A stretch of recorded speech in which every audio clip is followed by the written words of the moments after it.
মেয়েরা হয়তো জন্মের পরে নিয়ে আসে দায়িত্ব কাঁধে।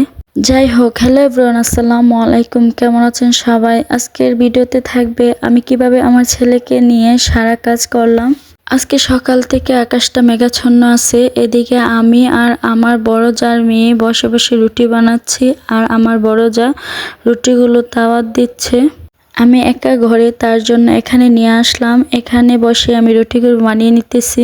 রুটি বেলা শেষ হবার আগে বৃষ্টি চলে আসলো। তাড়াহুড়া করে রুটিগুলো বেলে সবাই ঘরে চলে গেলাম। এদিকে এই যে দেখেন, পিটি পিটি বৃষ্টি পড়তেছে। আমার বড় জার মেয়ে আর আমার মেয়ে স্কুলে যাওয়ার জন্য রেডি হয়ে গেছে। ওরা চলে যাবে স্কুলে। ওরা ছাতা বের করাতে আমার ছেলে পাগল হয়ে গেছে। ও বায়না করতেছে ওদের সাথে স্কুলে যাবে ছাতা দিয়ে। তার জন্য আমার বড় জার মেয়ে স্কুলে যাওয়ার কথা বলে ওকে নিয়ে ঘুরতে বের হয়েছে। আমার ছেলে তো মহা খুশি, খুশিতে অনেক জোরে জোরে চিল্লাচ্ছে এবং আমাকে ডাকতেছে আম্মু আম্মু বলে।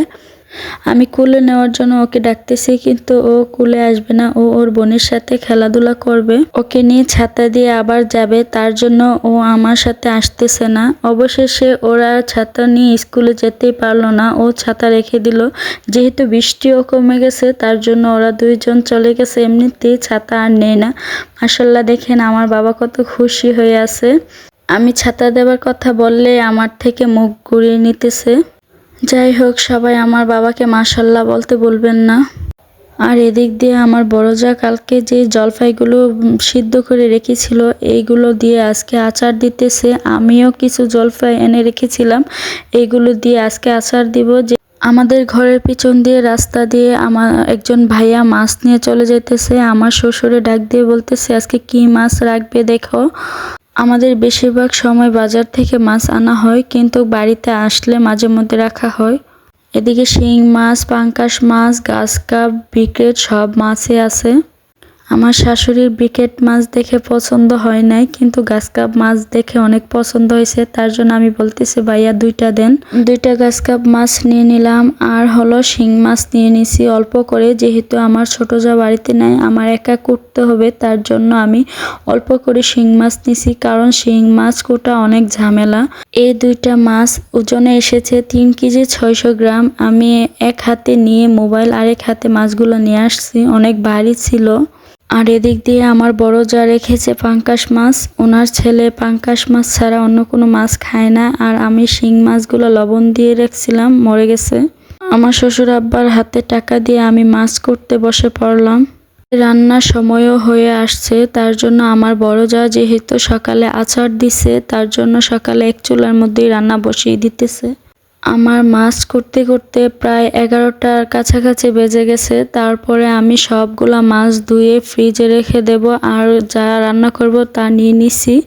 মাছের মাথাটা দেখে আপনাদের ভাইয়ার কথা মনে পড়ে গেল, কারণ আপনাদের ভাইয়া মাছের মাথা অনেক পছন্দ করে। আর এদিকে আমি পলিথিনে করে বাকি মাছগুলো প্যাকেট করে নিছি।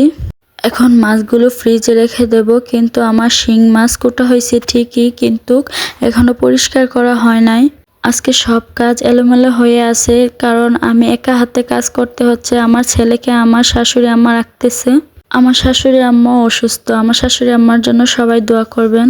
আমার নিজের কাছেও খারাপ লাগতেছে, কারণ আমার শাশুড়ি আম্মা কোলে নিয়ে হাঁটতেছে, কিন্তু কিছুই করার না। আমার যেহেতু একা হাতে কাজ সামলাতে হবে, তাই জন্য আমার শাশুড়ি আম্মার কাছে আমার ছেলেকে দিয়েছি।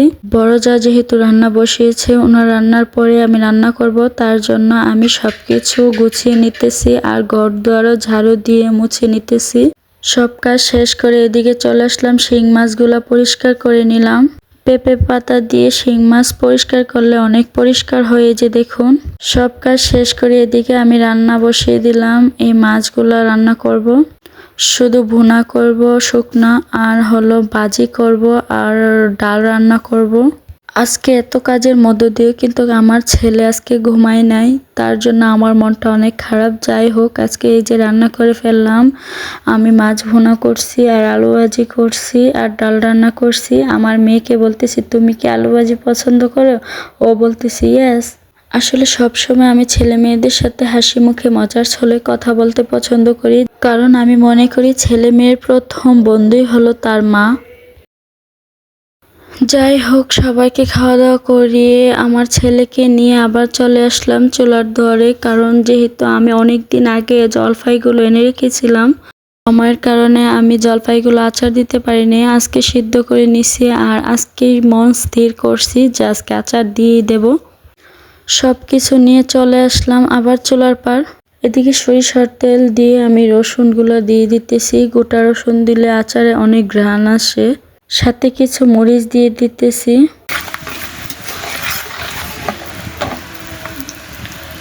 এইগুলো যাতে ভালো করে ভাজা হয়, ভালো করে ভাজা হওয়ার পরে আমি দিয়ে দিলাম জলপাইগুলা দিয়ে একটু লবণ আর একটু হলুদ গুঁড়া দিয়ে ভালো করে ভেজে নিতেছি। যেহেতু আমি কালকে বাবার বাড়ি চলে যাব, তার জন্য আজকে জলপাইয়ের আচারটা দিয়ে দিতেছি। এই যে ভাজা হয়ে গেছে হালকা, তার জন্য আমি চিনিগুলো দিয়ে দিছি। জলপাইয়ের সিজনে জলপাইয়ের আচার না দিলে ভালো লাগে না। ওইদিকে আমি চালতার আচারও দিয়েছিলাম আর গত বছর আমের আচার দিয়েছিল আমার জালে, যেহেতু আমি অসুস্থ ছিলাম তার জন্য আমি দিতে পারি নাই। এবার ইনশাল্লাহ দেব, সবাই দোয়া রাখবেন আমার প্রতি। আচারটা যেহেতু হালকা ভাজা হয়ে আসছে তার জন্য আমি দিয়ে দিতেছি পাঁচফোড়ন। আচারের মেন উপাদান হলো পাঁচফোড়ন। পাঁচফোড়ন না দিলে মনে হয় গ্রানে আসে না। ফাইনালি আমার আচার দেওয়া শেষ হলো। এই যে দেখেন ফাইনাল লুক, ক্যামেরার মাঝে কেমন আসতেছে বলতে পারি না, কিন্তু মাশাআল্লাহ অনেক সুন্দর একটা কালার আসছে। আমার দেওয়া আচারটা কেমন হয়েছে কমেন্ট করে অবশ্যই সবাই জানাবেন। আজ ভিডিওটা এই পর্যন্তই শেষ করলাম। যদি ভিডিওটা ভালো লাগে অবশ্যই চ্যানেলটি সাবস্ক্রাইব করে আমার পাশে থাকবেন। সকলে আমার জন্য দোয়া করবেন। সবাই ভালো থাকবেন, সুস্থ থাকবেন। আল্লাহ হাফেজ।